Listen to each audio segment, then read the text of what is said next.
하나님의 말씀 마태복음 3장 11절입니다. 다 같이 한 목소리로 받들어 읽습니다. 시작. 나는 너희로 회개하게 하기 위하여 물로 침례를 베풀거니와 내 뒤에 오시는 이는 나보다 능력이 많으시니 나는 그의 신을 들기도 감당하지 못하겠노라. 그는 성령과 불로 너희에게 침례를 베푸실 것이요. 아멘. 바른 말씀, 바른 신앙에 서는 것이 얼마나 중요한가 하는 것은 아무리 강조해도 지나치지 않는 줄 믿습니다. 지금으로부터 20년 전입니다. 1999년도에 시카고에 있는 한 신문사에서 현재 그때 당시에요. 현재 목회하고 있는 미국에서 목회를 하고 있는 전국의 한인 교회 목회자들에게 설문지를 돌렸습니다. 부목사님이 아니에요. 협동 목사님이 아니에요. 담임 목회하고 있는 담임 목사님들에게. 내용은 이렇습니다. 당신이 누군지, 교회가 어느 교회인지, 당신 이름이 무엇인지 밝히지 마시오. 그냥 무기명으로 그러나 정직하게 답해 주시면 도움이 되겠습니다 하고 당시 담임 목회자에게만 설문지를 돌렸습니다. 그리고 그 설문지를 다 받아서 분석해서 통계를 냈습니다. 20년 전 일이에요. 1999년입니다. 항목마다 조금씩 차이가 있어요. 그렇지만 대략 15%에서 25%에 달하는 숫자. 현재 담임 목회를 하고 있는 담임 목사님들의 의견이 하나님이 실제로 살아 계신다, 실제로 계신다라는 것을 믿지 않습니다. 예수 그리스도는 하나님이 보내신 메시아다 믿지 않습니다. 예수님은 죽음에서 육체적인 부활을 했다 믿지 않습니다. 천국과 지옥이 실제로 존재한다 믿지 않습니다. 죄라는 것이 실제로 존재한다 믿지 않습니다. 15%에서 25%입니다. 중간만 잡아볼까요? 20%만 된다고 생각해 볼까요? 이 애틀란타에는, 메트로 애틀란타에는 약 300여 교회가 있다고 합니다. 150개 교회는 정식으로 간판을 내걸고 하는 교회들이고 한 150개 정도는 토요일에 그 앞에 간판 그 야드 사인 붙여놓고 했다가 주일날 저녁 월요일 되면 카운티에서 걷어가니까 그걸 빼가는 주말에만 사인을 붙이는 집에서 드리는 교회가 150개 정도, 즉 300개 정도의 교회가 더 많을 수도 있어요.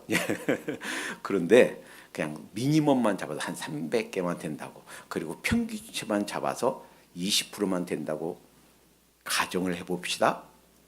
그러면 이 메트로 애틀란타에 있는 교회 담임 목사님 중에 60명은 하나님이 살아계시다, 예수님이 육체적인 부활을 하셨다, 천국과 지옥이 있다, 성경이 하나님의 말씀이다 믿지 않는 거예요. 20년이 더 지난 지금 2019년도에는 그러면 그 퍼센티지가 내려갔을까 올라갔을까? 제 개인적으로 더 올라가면 올라갔지 내려가지는 않았을 거다 생각합니다. 한국은 더합니다. 바로 얼마 전 캐나다에서 캐나다 가장 큰 개신교단인 캐나다 연합교회에서 11월 9일 날 이런 결정을 했습니다. 나는 담임 목사예요. 여자분입니다. 나는 하나님이 존재한다 믿지 않습니다 라고 말한 여자 목사가 목회에 합당하지 않다라고 얘기했다가 목회를 계속하도록 허락해주는 결정을 내렸습니다. 오늘 이 말씀 드리려고 제 페이스북에 그 기사를 올렸는데, 그분은 1993년에 안수를 받고 1997년에 목회를 시작해서 2001년에 공적으로 컨셉으로서의 하나님은 믿지만 초월적인 존재로서 우리 삶에 개입하는 존재로서 하나님을 믿지 않는다. 그 무슨 말인지 너무 어려워서 잘 이해 안 되시죠? 쉽게 말하면 이런 거예요. 하나님이 계시다면 하나님은 이러이러한 성격의 이런 특성을 가진 분이어야 될 것이다 라고 하는 우리 상상 속에서는 하나님이 존재할지 모르지만, 실제로 존재하는 우리 삶을 주관하고 우리 인간을 만드시고 우리 인간을 통제하시고 이 역사를 주관하는 실제 하나님은 존재하지 않는다라고 믿는다는 얘기예요.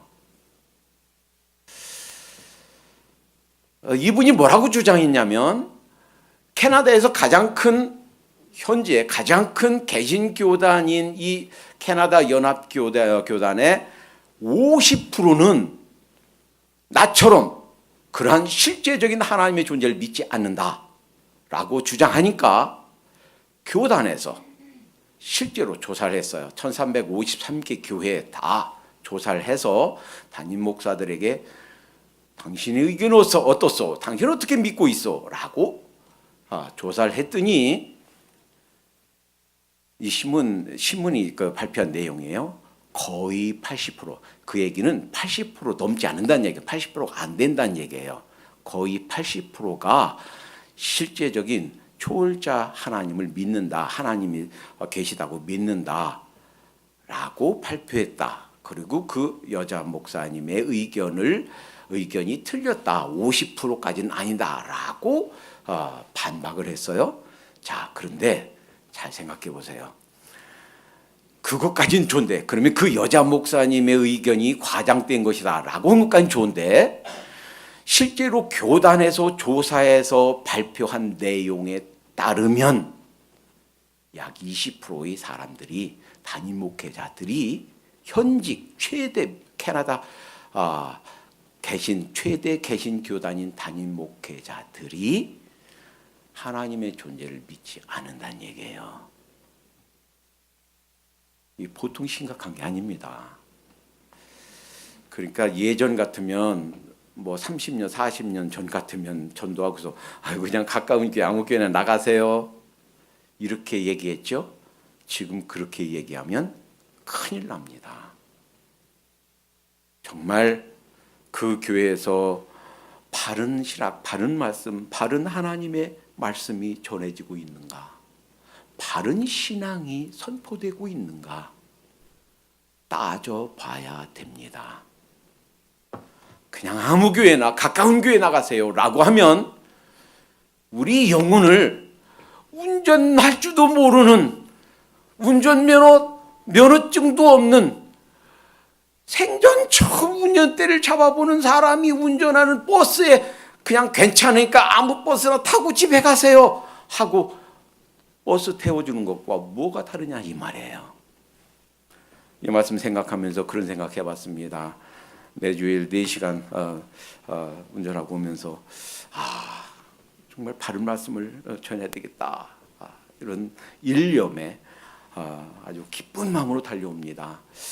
그렇다면 우리 성도님들도 한 4시간 거리에서 바른 말씀 듣기 위해서 달려온다면 아름다운 일이겠다. 왜냐하면 아모스 8장 11절에서 13절까지에서는요 이렇게 말씀하셨어요. 주 여호와께서 가라사대 보라, 날이 이를지라 내가 기근을 땅에 보내리니, 기근을 땅에 보내겠다. 그때가 지금인 줄로 믿습니다. 그런데 그 기근은 특별한 기근이에요. 양식이 없어 주림이 아니며 물이 없어 가랍이 아니요 여호와의 말씀을 듣지 못한 기갈이라. 참된 하나님의 말씀이 선포되는 것이 없는 그러한 기근이 오는 때가 있다. 지금 바로 그런 때인 줄로 믿습니다. 수없이 많은 설교들이 있고 수없이 많은 동영상들이 떠다니고 있지만 참된 여호와의 말씀이 없어 기근하는 그런 때가 지금이 바로 그 때가 아니냐 하는 거예요. 사람이 이 바다에서 저 바다까지 북에서 동까지 비틀거리며 여호와의 말씀을 구하려고 달려 왕래하되 얻지 못하리니 그날에 아름다운 처녀와 젊은 남자가 다 갈아여 피곤하리라. 따라서 교회를 정하기 전에 정말 그 교회에서 생명의 말씀이 전해지고 있는가 잘 살펴볼 필요가 있다라는 거예요. 자, 우리는 지금 이 성령님에 대한 가르침, 이 말씀 중에 무엇이 바른가, 이 성령님에 대한 성경의 가르침을 정리하고 있는 중입니다. 언제 성령님을 받게 되는가? 이 문제에 대해서 지난번 설교에서 정리했습니다. 예수님께서 지상 사역을 마치고 승천하신 후 사도행전 2장에서 오순절 사건이 있고 나서 이제 그 과도기예요. 시대가 변환되는 시기입니다. 예수님이 지상 사역을 마치고 이제 대대적으로 전폭적으로 성령님이 오셔서 이 예수님의 이루신 구원 사역을 각 개인에게 적용하셔서 구원하시는 성령님의 시대, 은혜 시대가 시작되는 것을 알리는 그런 변환기, 과도기, 그런 잠시 있는 과도기에 성령님께서 그들에게도 임하신다 하는 걸 보여주시기 위해서 사도행전 8장에 반유대인, 반은 이방인이고 반은 유대인인 half 유대인들에게, 이 사마리아인들에게도 성령님이 임하신다 하는 것을 보여주시기 위해서 안수할 때 성령님이 임하셨고, 이제는 half가 아닌 전적인 이방인인 고넬료와 그 가족 가솔들에게 성령님이 임하신다 하는 것을 보여주심으로 이제 성령님의 시대가 열렸다 하는 것을 보여주셨다고 말씀을 살펴봤습니다.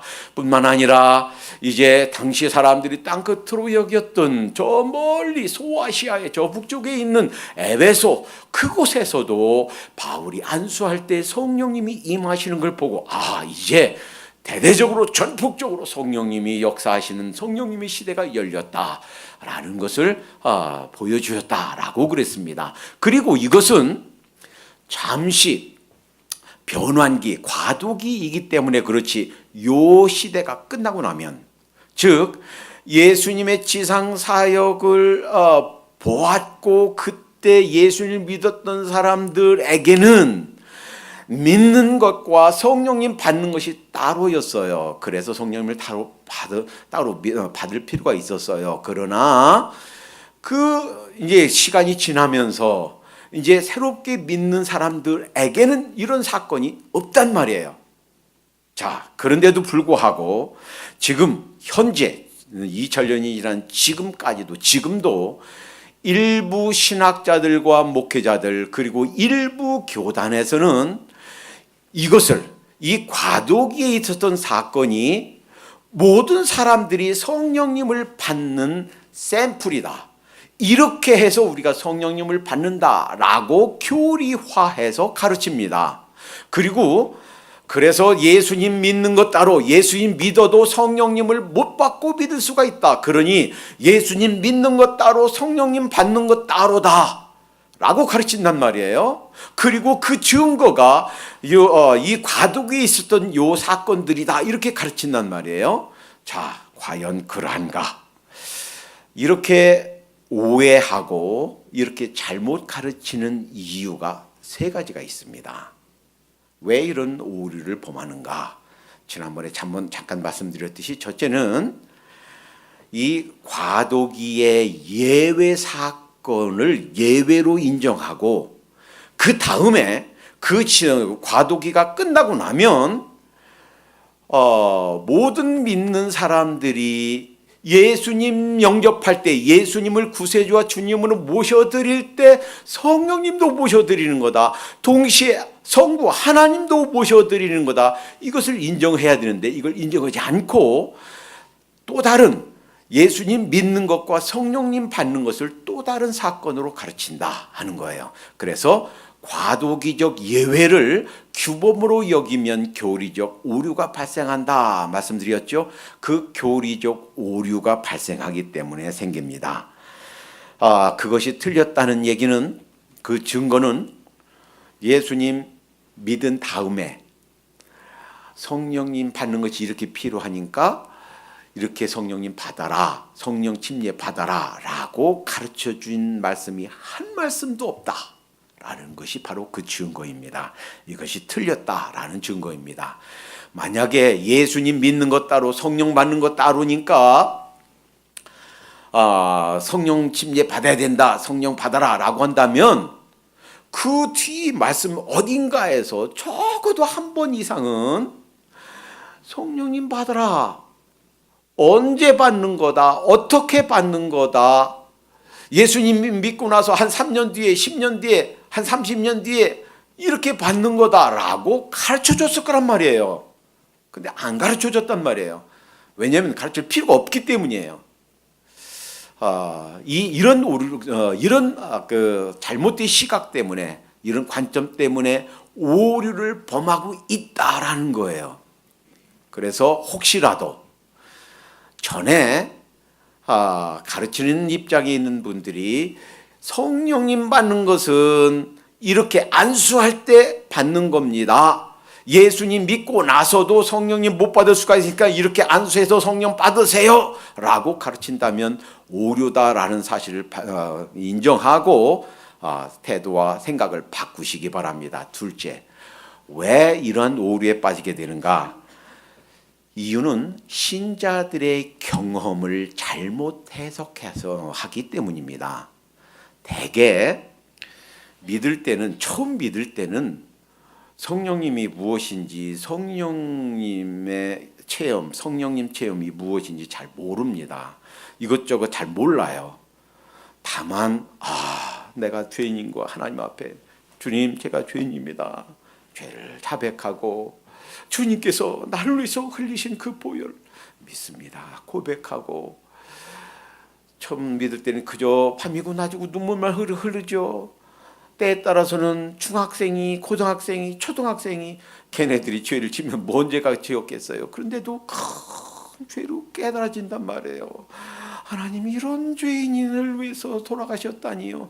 눈물로 보냅니다. 그런데 이제 처음에는 잘 몰라요. 그랬다가 이제 기도하면서 어떤 때는 은사를 경험하기도 합니다. 성령님께서 주시는 어떤 표적들을 경험하기도 합니다. 그러면 우리는 이렇게 생각해요. 내가 그때 방언을 했지, 내가 그때 진동이 왔지, 내가 그때 확 뜨거웠었지, 이런 특별한 경험들을 그때 성령님을 받았다라고 해석하는 경향이 있단 말이에요. 그래서 우리가 잘못된 신앙에 빠진다 하는 거예요. 그러니까 이러한 경험을, 성령 체험, 성령을 경험하는 이 경험이 그때 처음 성령 침례 받은 것이 아니다라는 것을 기억해야 되겠습니다. 그럼 무언가 좀 이따 이제 정리해드리겠지만 그것은 성령 충만이다, 성령님의 충만을 경험하는 거다라는 겁니다.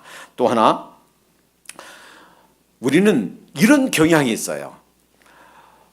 성령 충만하면 성령님 받는 거, 성령 침례 받는 거, 성령 받는 거, 성령 하면 늘 어떤 외적인 표징하고만 연결하려고 하는 경향이 있습니다. 신앙이 어떤 신앙이든 어느 교단이든 늘 우리는 그런 기본적인 성향이 있어요. 그러나 성령님의 역사, 성령님의 오심, 이것이 꼭 어떤 표적으로만 나타난 것은 아니다라는 거예요. 어떤 때 조용히 혼자 길을 가다가, 혹은 혼자 생각하다가, 혹은 찬송 부르다가 그 마음이 깨달아져서 그 시간 골방에서 무릎 꿇고 하나님, 주님 믿습니다, 주님 모셔드립니다, 모셔드리는 것 성령님의 역사인 줄로 믿습니다.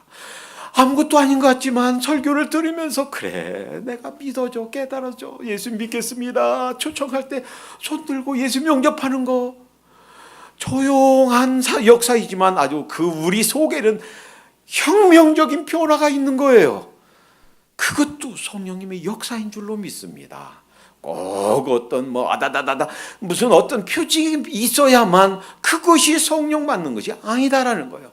그러니까 어떤 외적인 증거로 외적인 표징과만 연결하려고 하는 그런 태도를 우리가 버려야 되겠다라는 것입니다. 과연 예수님을 믿고 난 후에 경험하는 이런 것들이 성령 침례인가? 성령 침례는 믿는 것과 별개라서 따로 받아야만 되는 것인가? 이 말씀을 살펴보기 위해서 오늘 우리가 함께 읽은 이 말씀을 비롯해서 몇 말씀을 면밀하게 살펴보도록 하겠습니다. 오늘 우리가 함께 읽은 말씀은 마태복음 3장 16절에 보면 이렇게 말씀해요. 이 말씀은 나는 너에게 회개하기 위하여 했을 때 나는 침례 요한이에요. 요한인데 처음 이제 교회 다닌 지 얼마 안 되는 분 또 헷갈려요. 그러면 사도행전 앞에 마태, 마가, 누가, 요한복음 쓴 그 사람이에요? 그렇게 생각하면 안 돼요. 요한 이름은 같은데 다른 요한이에요.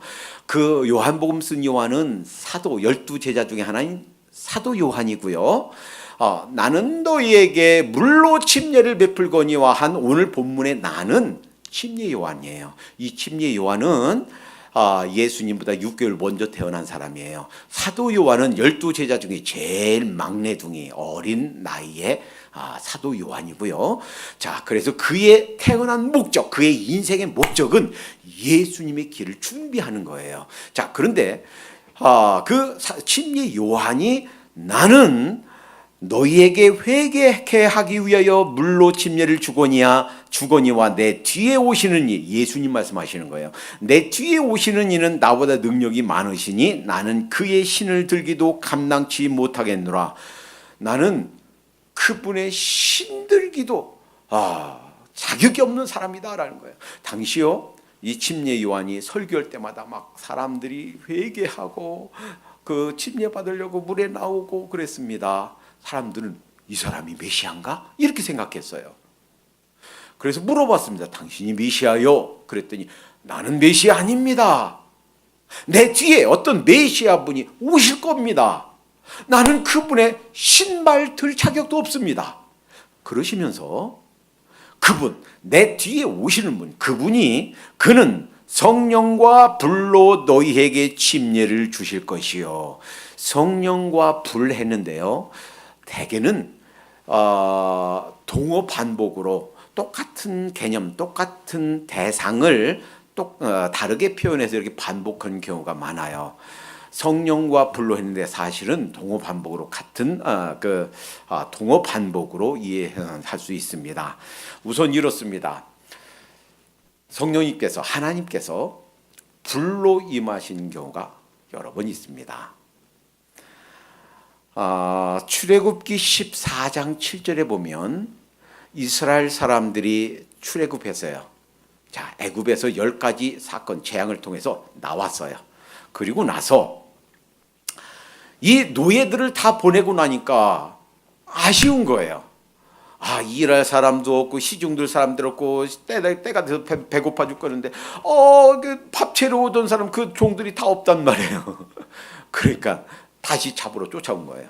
그런데 이스라엘 그 사람들이 나가고 나서 애굽 군대가 쫓아온 군대의 수가 어떠냐면 출애굽기 14장 7절에 특별 병거 600승, 특별 병거. 그러니까 아주 탄탄하게 만든 전차예요, 전차. 병거 600승. 애굽의 모든 병거를 바라니 장관들이 다 거느렸더라. 장관들이 직접 거느리고 애굽에서 차출된 그 모든 병거들, 특별히 만들어진 아주 그냥 특수 병거들 600승, 그들이 쫓아온 거예요. 그러니 그 이스라엘 사람들은 남자 장정만 60만이니 노인들도 있고 애들도 있고 짐도 있고 짐승도 있고 천천히 걸어가는데 병거 타고 쫓아오니 그거 순식간에 따라잡지요. 그런데요, 어떻게 됐나 보세요. 애굽의 모든 병거를 바라니 장관들이 다 거느렸더라. 자, 그리고 출애굽기 14장 19절부터 20절에 이스라엘 진 앞에서 행하던 하나님의 사자가 옮겨 그 뒤로 행하매. 하나님의 사자가 그 뒤로 옮겨간 거예요. 그리고 구름 기둥도 앞에서 그 뒤로 옮겨 애굽진과 이스라엘 진 사이에 이르러 서니 저편은 구름과 흑암이 있고 이 편은 밤이 광명함으로 밤새도록 저편이 이 편에 가까이 못하였더라. 그러니까 이 구름이 옮겨가면서 하나님의 사자가 옮겨가면서 구름이 이 애굽 군대와 이스라엘 진영 사이에 막아선 거예요. 24절에 보니까 그러니까 밤에 저쪽에는 아주 캄캄한데 이쪽에는 환한 거예요. 횃불을 켜놓은 것처럼 아주 환한 거예요. 감히 병거를 타고 쫓아오던 사람들이 더 이상 진행하지 못하고 이 구름 기둥으로 이들을 막아선 거예요. 24절 새벽에 여호와께서 하나님께서 구름 기둥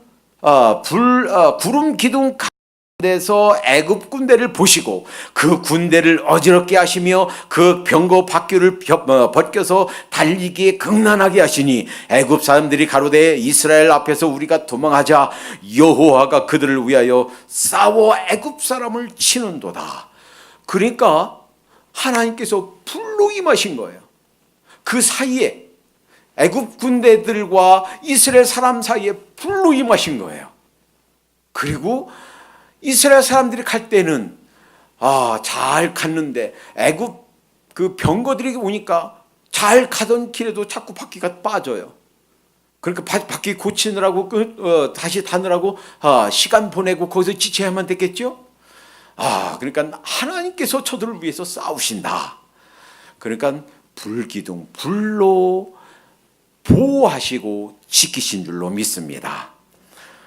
모세에게 십계명을 주실 때 출애굽기 19장 17절에서 19절까지 모세가 하나님을 맞으려고 백성을 거느리고 진에서 나오매 그들이 산기슭에 섰더니 시내산에서 연기가 자욱하니 여호와께서 불 가운데 거기 강림하심이라. 그 연기가 옹기점 연기가 같이 떠오르고 온 산이 크게 진동하며 나팔소리가 점점 커질 때에 모세가 말한즉 하나님이 음성으로 대답하시더라.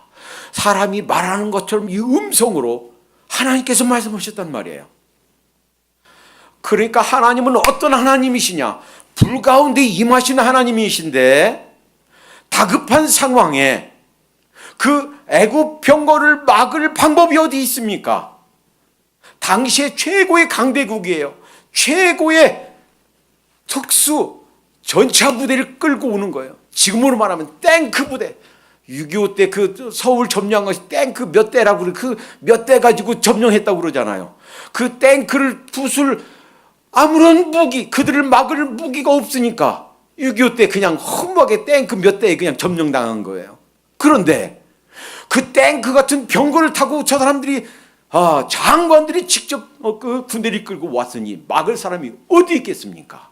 하나님께서 막아주신 줄로 믿습니다. 불로 막아주신 줄로 믿습니다. 지금 어떤 목사가 하나님은 안 계신다, 개념 속에서 컨셉 속에서는 계실지 모르지만, 그냥 상상 속에서는 계실지 모르지만 실제로 초월적인 하나님, 우리 삶에 개입하신 하나님 믿지 않는다 라고 말했지만, 그 목사가 뭐라고 말하든 지금 현재 어떤 사람들이 뭐라고 말하든 상관없이 하나님은 우리 삶을 돌보시고 개입하시고 통치하시고 역사를 이끌어 가시는 살아계신 하나님이신 줄로 믿습니다. 이 사실을 지금도 또 보여줄 필요가 없어요. 모세를 통해서 경험하게 했다면, 그리고 그 경험을 기록했다면 우리는 그저 읽는 것만으로 충분한 줄로 믿습니다. 우리는 읽는 것만으로 우리는 간접 경험이 되는 거예요. 왜 성경을 주셨는가? 그러한 사건, 그러한 똑같은 일을 반복할 필요가 없어요. 한번 기록해 주셨으니까 이 말씀 읽으면서 우리의 하나님은 우리 삶에 개입하신 하나님, 도와주신 하나님, 불로 임하신 하나님, 성령님께서 우리 삶의 개개인에게 우리 삶의 현장 곳곳에 직접 임하시는 하나님이신 것을 보여주신 줄로 믿습니다.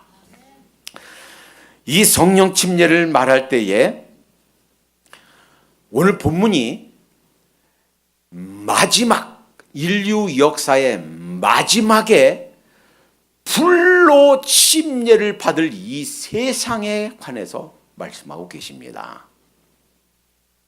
무슨 말씀인지 잘 이해가 안 되죠? 지금 3장 마태복음 3장 11절에 예수님이 불과 성령으로 침례 주신다 그랬죠? 이때 불은요, 인류 마지막에 있을 이 불을 말씀하십니다. 12절에 보면 이렇게 말씀하세요. 12절, 손에 키를 들고 누가? 지금 주님이에요. 주님, 예수님, 손에 키를 들고 자기의 타작마당을 정하게 하사 알곡은 모아 곡간에 들이고 죽정이는 꺼지지 않는 불에 태우시리라. 그러니까 불과 성령으로 침례를 주실 분이시다라고 하면서 불로 심판하신다. 알곡과 쭉정이를 갈라서 쭉정이는 불에 태운다라는 거예요. 아이고 목사님, 그게 어떻게 마지막 때 불로 심판할 거를 말씀하십니까? 그렇게 꼭 연결해야만 됩니까? 제가 하는 말이 제가 억지로 연결하는 게 아니에요. 자, 이 말씀과 연관된 말씀을 보겠습니다. 베드로후서 3장 10절 말씀에 이 세상 마지막 순간에, 이 세상 마지막 역사의 끝에 있을 사건이 어떤 사건인지 제가 읽어보겠습니다. 베드로후서 3장 10절에 그러나 주의 날이 도적같이 마르니 그 날에는 하늘이 큰 소리로 떠나가고 체질이, 이제 체질이 어떤 성경에는 물질이 그랬어요. 이 땅에는 모든 물질이, 체질이 뜨거운 물에 풀어지고 다 탄단 말이에요. 여러분 용광로에 보세요. 거기에 캐온 철광석, 또 금 캘 때 금이 있는 게 아니에요. 금이 여러 돌 속에 박혀 있어요. 그러면 용광로에 딱 집어넣어요. 그럼 다 녹아요. 돌도 녹고 거기에 철분도 녹고 금도 녹고 은도 녹고 다 녹아요. 그리고 그걸 빼내는 거예요. 자, 뜨거운 그렇듯이 그 용광로에 들어가면 에브리띵 다 녹아내리듯이 다 녹아내린단 말이에요. 이 세상 모든 것이 다 녹아내린단 말이에요. 뜨거운 불에 풀어지고 땅과 그 중에 있는 모든 일이 드러나리로다. 베드로후서 3장 12절 13절에는요. 하나님의 날이 임하기를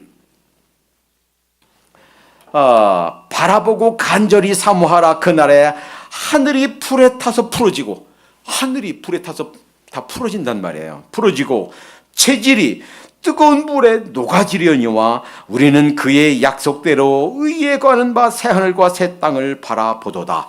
그러니까 이 세상에 끝나는 때에 임하는 것이 불이에요. 불로 침례가 이루어진단 말이에요. 에브리띵 다 태워진단 말이에요. 그리고 하나님을 믿지 않았던, 예수님을 믿지 않았던 불신자 그 영혼들은 꺼지지 않는 불이에요. 이 불은요, 신비한 불이에요. 세상 불 같으면 그냥 우리 육체가 뜨거운 물에 된다 그러면 그때 잠시뿐이에요. 가끔 우리 용광로에 빠져서 우리 젊은이가 죽기도 하죠. 참 슬픈 일인데 실제로 그런 일이 있었죠. 용광로 위에서 작업하다가 도라이버 하나 놓친 거 그거 주우려고 하다가 중심을 놓쳐서 빠져버렸어요. 그러면 타는 거 몇 초면 싹 없어집니다. 우리의 모든 뼈, 모든 완전히 그게 다 녹아버립니다. 그래서 막 사람들이 댓글 걸었죠. 그 용광로로는 아무것도 만들지 말아라. 그 청년의 그 전부가 들어있는 그 용광로 물로 갖고 아무것도 만들지 말아라. 저 만들어서 그 전봇대 그 만들어서 비치는 그 만들어서 곳곳에 세워놔라. 그 청년의 젊음이 그 영혼이 담겨 있는 거다. 그런 댓글도 달고 그랬지요. 자, 이 세상 불은 우리가 고통을 느끼는데 잠시 우리 육체가 다 없어질 때까지만, 순간만 느끼는 고통입니다.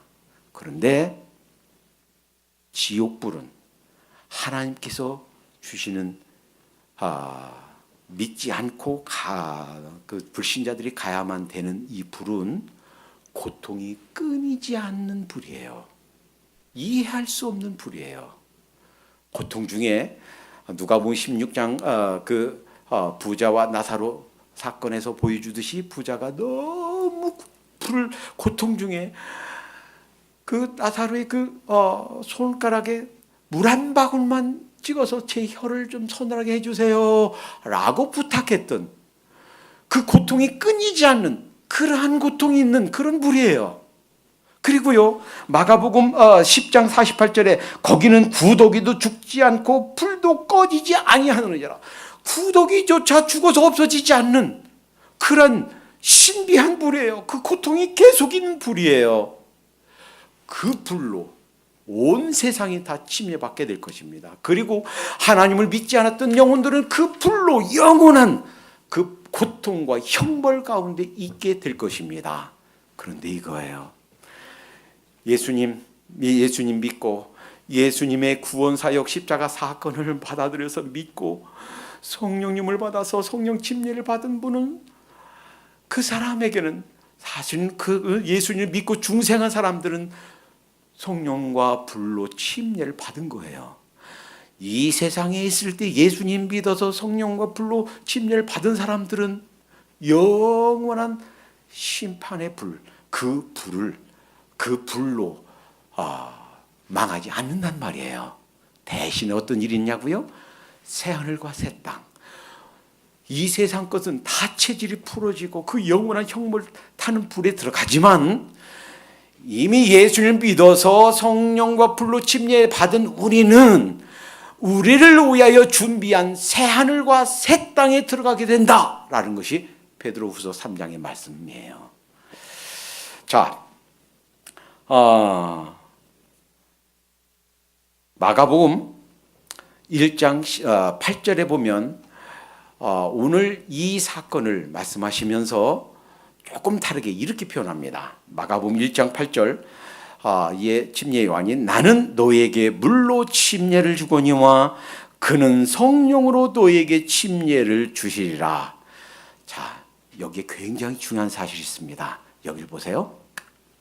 이렇게 말씀하지 않으셨어요. 예수님이 내 뒤에 오시는 이가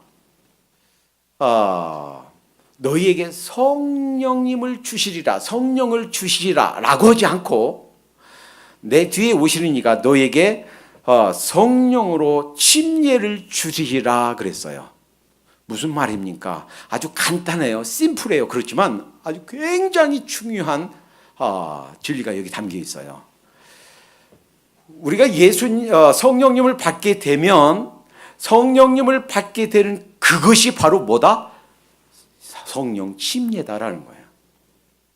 다시 한번 말씀드립니다. 성령님을 받게 되리라 이렇게 말씀하지 않으셨단 말이에요. 마태복음 3장 11절에도 마가복음 1장 8절에도 성령님을 주실 것이다. 구약에서 약속하신 그 성령님 받게 되면 된다라고 말하지 않고 성령님으로 침례받게 될 것이다. 그러니까 성령님 받는 것이 침례받는 것이다. 성령 침례받는 것이다 라는 거예요. 아주 굉장히 중요한 겁니다. 성령 받는 것, 성령님을 처음 예수님 믿을 때 처음 받는 것, 이것이 바로 성령님을 받는 것이다라는 거예요. 자, 지난번에 잠깐 말씀드렸죠. 인침 받는 거.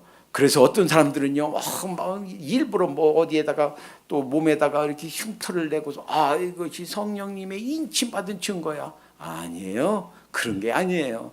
어리석은 짓 하면 안 됩니다. 그런 게 아니에요. 성령님의 인침은 뭔가 하면 우리 안에 성령님이 계시다라는 거예요. 성령님이 계셔서 우리에게 내주하시는 것, 그것이 성령님의 인치인 거예요. 너는 내 거 하고 하나님이 우리에게 찐해놨다는 거예요. 표시해놨다는 거예요. 말 엉덩이에 표시하듯이 하나님의 것, 너는 내 것 이렇게 표시한 것이 성령님이 내주하시는 것이라는 거예요. 에베소서 1장 13절에 보면 그 안에서 너희도 진리의 말씀 곧 너희의 구원의 말씀을 듣고 그 안에서 또한 믿어 약속의 성령으로 인치심을 받았으니, 그러니까 인침 받는 것은 그거 성령님 받아야 돼. 그래서 예수 믿고 난 뒤에 기도 열심히 해. 어느 그 기도원 가야 돼. 어느 목사님 집회 가야 돼. 이게 아니고, 성령님 받는 방법, 성령님께 인침을 받는 방법은 그 안에서 그 구원의 복음을 듣고 그 안에서 또한 믿을 때 그 약속의 성령으로 인치심을 받는다라는 거예요. 성령 받는 방법, 성령 침례 받는 방법, 성령으로 인침을 받는 방법은 하나, 뭐예요? 믿는 거예요. 예수님의 나를 위해서 흘리신 그 보혈, 하나님께서 우리를 사랑하셔서 내 구원을 위해서, 나 용서하시기 위해서 해놓으신 그 구원사역, 그 사랑을 믿는 거예요. 그 믿는 것, 이것이 성령님을 받는 방법이고, 이 믿을 때 주신 성령님, 이것이 바로 성령 침례고, 그 믿은 자에게 임하시는 성령, 임하신 성령님, 이것이 성령님의 인침을 받은 것인 줄로 믿습니다. 한 말씀 더 봅니다. 예수님이 승천하시기 직전 사도행전 1장 4절에서 5절까지 사도와 같이 모이사 저희에게 분부하여 가라사대 예루살렘을 떠나지 말고 내게 들은 바 아버지 약속하신 것을 기다리라. 요한은 물로 침례를 베풀었으나 너희는 몇 날이 못되어 성령으로 침례를 받으리라 하셨느니라. 그러니까 예수님의 이 말씀 속에서도 성령님의 임하심, 성령님께서 임하신 그것이 바로 성령 침례 받는 것이다 라는 거예요. 그러니까 예수님 믿은 다음에 second experience, 제2의 경험으로 뭘 받아야 된다라고 가르치면 잘못됐단 말이에요. 왜? 이 침례 요한의 가르침 속에서도, 예수님의 말씀 속에서도 성령님을 받는 것 자체가 이것이 성령 침례라고 말씀하고 계시기 때문이에요.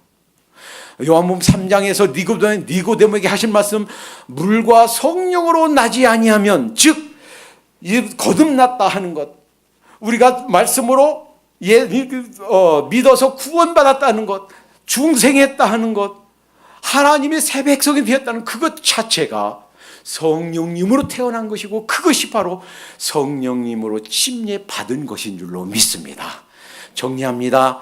성령님 받는 거, 이것은 바로 성령 침례 받는 것이고, 그것은 바로 성령님의 인치심을 받는 것이고, 자, 그러면 믿은 후에 경험하는 은사라든지 이런 갖가지 기적 체험, 병고침 받는다든지 이런 것은 무엇인가요? 그것은 무엇인가요? 성령 충만의 경험이다라는 거예요. 그래서 심지어 지도자들 가운데서도 성령 충만 받는 것을 성령 침례라고 잘못 가르치면 안 되겠다라는 거예요. 그거 왜 구분하는 것이 필요한가요? 그거 제대로 가르치는 것이 왜 중요한가요? 두 가지 이유 때문에 굉장히 중요합니다. 첫 번째, 너무나 많은 지도자들, 신학자와 목회자들이 혼동하고 잘못 가르칩니다. 이것 때문에 경건의 모양은 있으나 경건의 능력이 없는 삶을 살게 됩니다. 왜? 기독교인들이 저렇게 많은데도 대한민국이 지금 저렇게 공산주의에 의해서, 이슬람에 의해서 정복당하기 직전에 있는가? 경건의 모양은 있으나 경건의 능력은 없기 때문입니다. 둘째, 성령님을 생각하면서 이미 우리에게 와 계시고, 예수님 믿을 때 내가 그것을 이해하든 못하든 이미 나는 성령 침례를 받았고 내 안에 거주하시며 나에게 ready to help us, 우리를 도와주실 준비가 다 되어 계신 그 성령님을 깨닫지 못하고, 그것을 알지 못하고, 그 성령님에게 민감하지 못하고, 성령 주세요, 성령 주세요, 나는 성령 못 받았어요 라고 하는 잘못된 신앙 때문에 성령님에게 둔감하게 된다는 거예요. 에베소서 5장 18절에 술 취하지 말라 이는 방탕한 것이니 오직 성령의 충만을 받아라 그랬어요. 성령님을 받으라, 너 충만을 받아라 그랬어요. 성령님 새롭게 받으라는 것이 아니고 성령 침례를 받으라는 것이 아니고 성령 충만을 받으라고 그랬어요. 데살로니가전서 3장에서는 그렇게 말씀하셨습니다. 5장 19절에 너희는 성령을 소멸하지 말라 그랬어요. 우리는요 성령님을 소멸해요. 우리는 끊임없이 때로는 우리에게 위로해 주시고 때로는 이스라엘 사람들 그 다급한 병거가 쫓아오는 그 상황에서 구름 기둥으로 불 기둥으로 막아서는 것 같은 성령님의 도우심이 있는데, 도와줄 수 있는데 나를 치료하고 내 마음을 어루만지고 내 잘못된 정신세계 내 영혼을 고칠 수 있는, 그리고 고쳐주시려고 ready to help us 돼 있는데 도움을 청하지 않는단 말이에요. 때로는 우리에게 책망 주시는 그 성령님의 책망을 무시한단 말이에요. 너 이렇게 헌신해라, 이렇게 헌신을 결단해라, 우리에게 주시는 감동, 그 무시한단 말이에요. 그렇게 하면 안 되지. 그 길로 가면 안 되지. 그거는 옳은 길이 아니야. 주시는 하나 성령님의 책망 무시한단 말이에요. 성령님을 결국 소멸하게 된단 말이에요. 자, 이제 그를 깨닫도록 하십시다. 여러분 다 예수님 영접하고 거듭나셨습니까? 이미 예수님 구세주와 주님으로 모셔드리셨습니까? 그렇다면 성령 침례를 받은 줄로 믿습니다. 성령님이 우리에게 와 계신 줄로 믿습니다. 우리에게 내주하시며 떠나지 않는 줄로 믿습니다. 마태복음 28장 20절에 내가 세상 끝날까지 너희와 항상 함께 있으리라. 예수님이 약속이에요. 이 약속을 성령님께서 우리와 함께 계심으로 약속을 지키고 계신 줄로 믿습니다. 자, 이제 그 성령님께 민감하도록 하십시다. 그 성령님께 의지하고 살도록 하십시다. 성령님을 쫓아 행하도록 하십시다. 그럴 때 우리의 옛사람의 소욕을 행하지 않을 줄로 믿습니다. 죄와 세상을 이기게 될 줄로 믿습니다. 우리를 통한 하나님의 뜻과 섭리를 이루며 살게 될 줄로 믿습니다. 기도하겠습니다. 주님께서 이미 구원받은 저희, 거듭난 저희에게 이미 와 계신 것을 성경 가운데 깨우쳐 주시니 감사합니다. 이제 저희를 도와주실 만만의 준비를 하시고 우리 안에 내주하시며 우리를 도와줄 태세를, 만만의 태세를 다 갖추고 계신 그 주님께 우리의 다급한 상황을 아리게 도와주시옵소서. 우리의 육체적인 어려움, 경제적인 어려움, 우리 정신적인 어려움, 우리 가정과 사업의 어려움, 하나님 우리 이 모든 어려움들 성령님께서 도와주심으로 이스라엘 사람들을 그 애굽의 병거에서 불과 기울음 기둥으로 막아선 것처럼 성령님께서 도와주신 이 경험을 우리 날마다 이 삶에서 경험해 갈 수 있도록 인도해 주시옵소서. 성령님께 민감하여 성령님께서 주시는 책망도 받아들이고 성령님께서 주시는 위로도 경험하고 성령님께서 주시는 힘으로 날마다 자신과 세상을 이기며 사는 저희가 되게 해 주시옵소서. 예수님의 이름으로 감사하며 기도합니다. 아멘.